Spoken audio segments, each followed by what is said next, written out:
नमस्कार, इसमें है मौजूदा स्पीडो के गांव भादरपुर में, जहां पर हम बताते कि आज यहां पर बीजेपी के जनसंपर्क अभियान के तहत यहां पर दादा गौतम जी यहां पर पहुंचे हैं और उद्देश्य है कि उनका जयकारों के साथ यहां पर भव्य स्वागत यहां पर किया जा रहा है। फूल मालाओं के साथ देखते हैं लाइव तस्वीरों के अंदर कि स्पीडो के उपमंडल भादरपुर के गांव के लोगों के द्वारा उनका फूल मालाओं के साथ यहां पर भव्य स्वागत किया जा रहा है। जयकारों के साथ आप देखते हैं के अंदर कि दादा गौतम जी यहाँ पहुंचे हैं और इस अवसर पर पूरे गांव की हम बात करें तो पूरा गांव यहाँ पर अपने जन समूह के अंदर यहाँ पर उपस्थित है। और इस अवसर की आप देखते हैं कि इसमें है मौजूदा संत कबीर चौपाल के अंदर, जहाँ पर आज दादा गौतम जी अपनी जनसभा को संबोधित करेंगे और अपनी जो बात है वो रखेंगे और अपने लिए आने वाले चुनाव के अंदर 5 तारीख को वोटिंग के लिए अपना समर्थन मांगेंगे। तो आप देख रहे हैं खबर को जैसे शेयर करें। भारत माता की जय घोष के साथ यहाँ पर दादा गौतम जी यहाँ पहुंचे हैं और उनका गांव के गणमान्य व्यक्तियों के द्वारा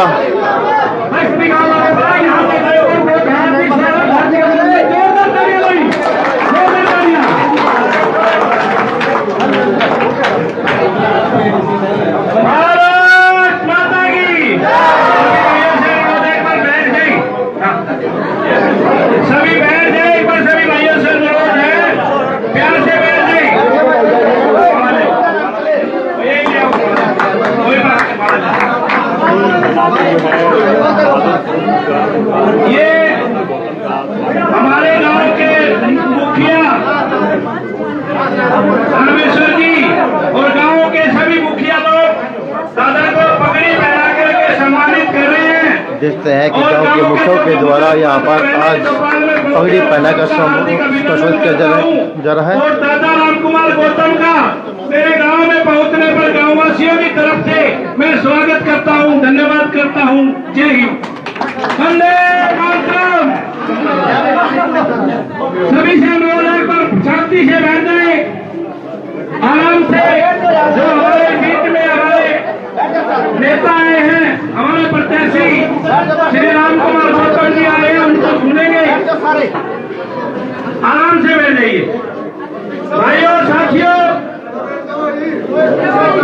हमारे सबसे पहले तो मैं दादाजी को एक बात बताता हूँ, दादाजी हमारे धारक समाज की चौपाल है और सबसे ज्यादा खुशी इस समाज में है कि भारतीय जनता पार्टी ने 3 टिकटें इनके समाज को दी है और ये लोग इतने उत्साहित हैं आपके प्रोग्राम से।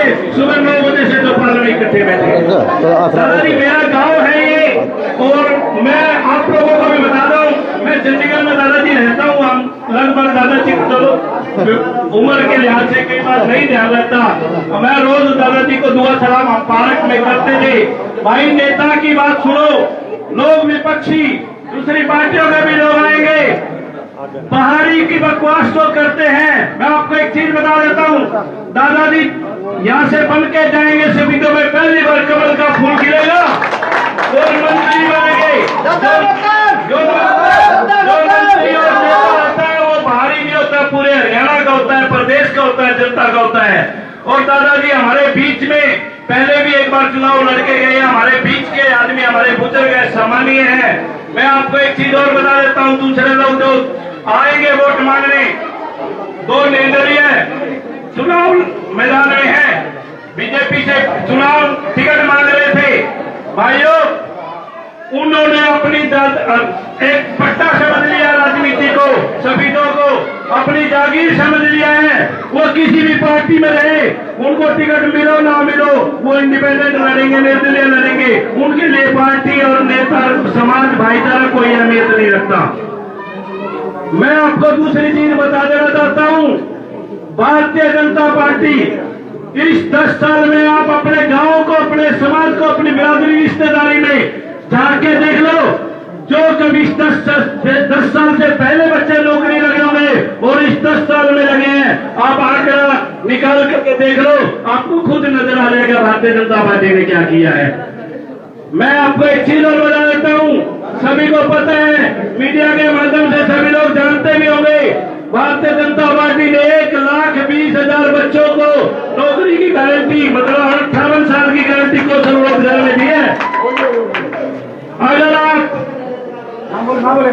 आप गलती से राजू ऊपर कर ले, एक कर लेना और फिर गुस्मा होगा। अगर आप गलती से कहीं चूक गए, हमारे से वोट डालने में गलती हो गई, तो आपको एक चीज लिख के दे दो आप लोग, वो 1,20,000 बच्चे घर बैठेंगे, नौकरी नहीं कर पाएंगे अगर भारतीय जनता पार्टी की सरकार नहीं आई, दूसरी सरकार के लोग आते हैं उनको हटाएंगे।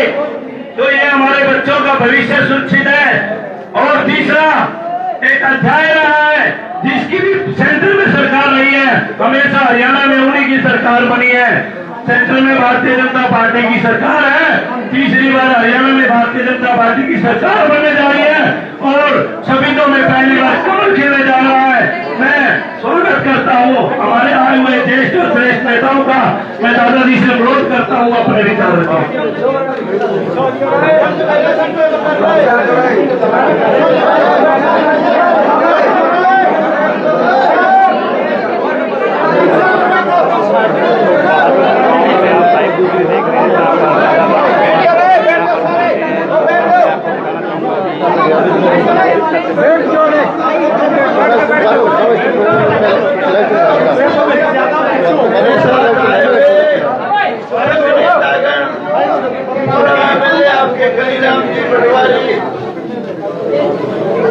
तो जैसे कि आप देख रहे हैं, इसमें आपके सम्मुख दादा गौतम जी जनसभा को संबोधित कर रहे हैं।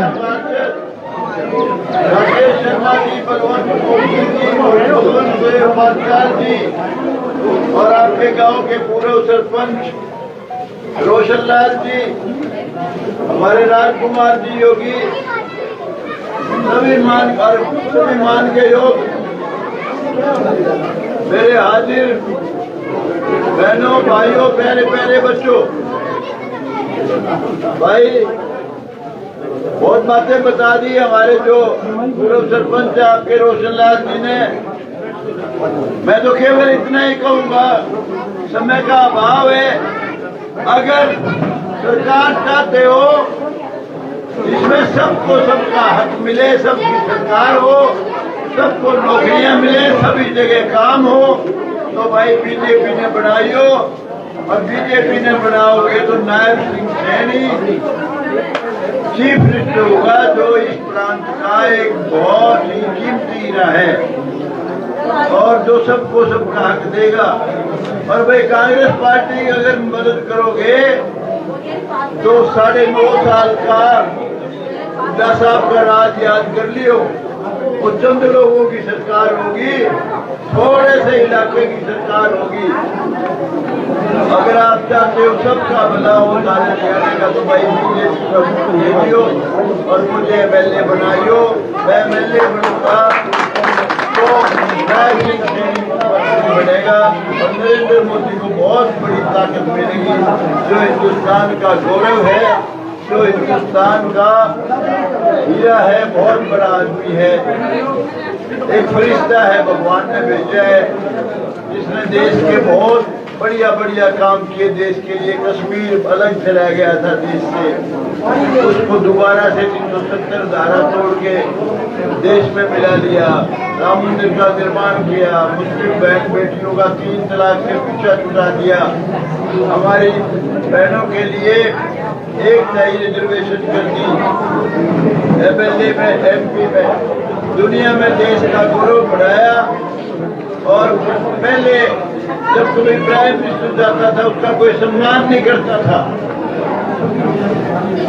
सरदार मनमोहन सिंह इस देश के बड़े काबिल प्राइम मिनिस्टर थे, लेकिन अमेरिका गए तो उनकी तलाशी ले ली। लेकिन नरेंद्र मोदी भाई ऐसे प्राइम मिनिस्टर हैं जिनको हर दुनिया का प्राइम मिनिस्टर होते राजा हो झुक के सलाम करता है, इज्जत करता है और भाई बहुत ज्यादा देश का मान बढ़ाया है। इसलिए आप बीजेपी की हुकूमत बनाओ जो सबका भला करे। और नायब सिंह सैनी जो बहुत ही गरीब घर का बहुत ही काम करने वाला नौजवान है, वो चीफ मिनिस्टर बने और मोदी जी को ताकत मिले, ऊर्जा मिले। आपने बहुत प्यार से मेरी बात सुनी, आपका बहुत बहुत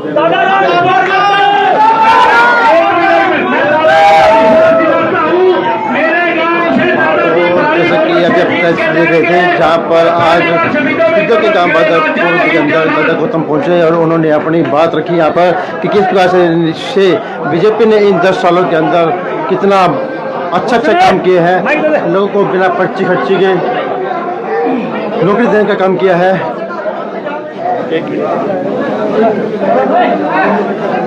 जी तो अभी समय देख सकते हैं कि दादा गौतम जी आज दूसरा तीसरा गांव कर रहे हैं, किस तरह का रिस्पॉन्स मिल रहा है? बहुत तगड़ा रिस्पॉन्स है। इलेक्शन बिल्कुल एक तरफा है, कोई मुकाबला नहीं है, बहुत उत्साह है, जन जन में उत्साह है। हर सूरत में नायब सैनी मुख्यमंत्री बनेगा, बीजेपी की सरकार बनेगी और मुझे बहुत बड़ी जीत देखते हैं कि महिला मोर्चा भी यहाँ पर मौजूद है और उस अवसर पर देखते हैं कि आज यहाँ पर गांव की जो महिलाएं हैं वो भी यहाँ पर आई हैं और अपनी बात यहाँ पर रख रही है।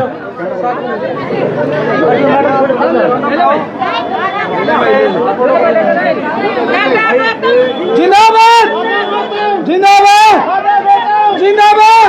महिला मोर्चे के साथ महिलाएं भी यहाँ पर मौजूद हैं और यहाँ पर दादा गौतम जिंदाबाद के नारे यहाँ पर लगा रही है।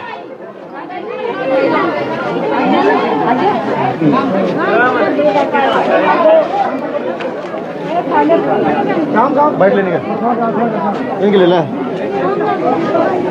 तो देखते हैं कि दादा गौतम अभी यहाँ पर महिला शक्ति के साथ यहाँ पर मिलते हुए और उनकी जो समस्याएं हैं वो जानते हुए और उनका आशीर्वाद यहाँ पर ले रहे हैं। देख सकते हैं कि महिलाओं ने भी हो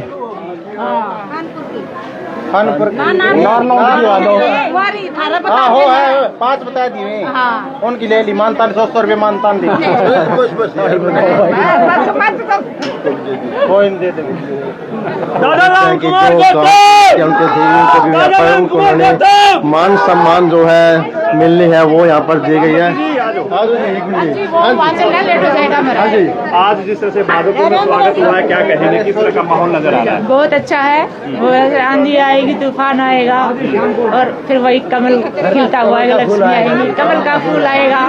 ठीक है, और आप लोग भी देख रहे हो कि माहौल क्या। राह तो कठिन लग रही है, कैसे पार कैसे कटेंगे? कोई कठिन नहीं है।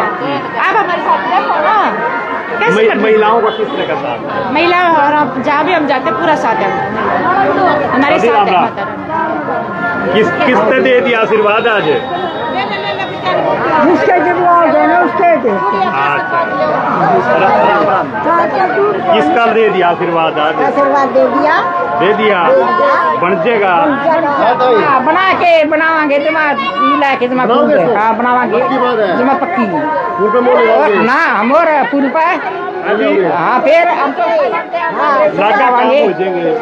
सारे काम फिर अपना काम आदमी किस तक लग गया? सही है, सही आदमी सही है। तो मैन मूल भी करे था, क्या की करे? वो तो काम गुम क्यों अच्छा मान करे तो उसकी काम उसकी मान कर। तो देख रहे हैं अभी जैसे देखते हैं कि बादीगुट से हमको दिखाते हैं दूसरे जहाँ पर आज यहाँ पर बीजेपी के उम्मीदवार गौतम जी यहाँ पहुँचे थे और उन्होंने यहाँ पर ग्रामीणों के साथ अपना अपना समर्थन मांगा था और उसको यहाँ पर जिसके देखते हैं कि एक भरपूर समर्थन यहाँ पर मिला था। तो देखते रहिए और खुशखबरी को शेयर करें।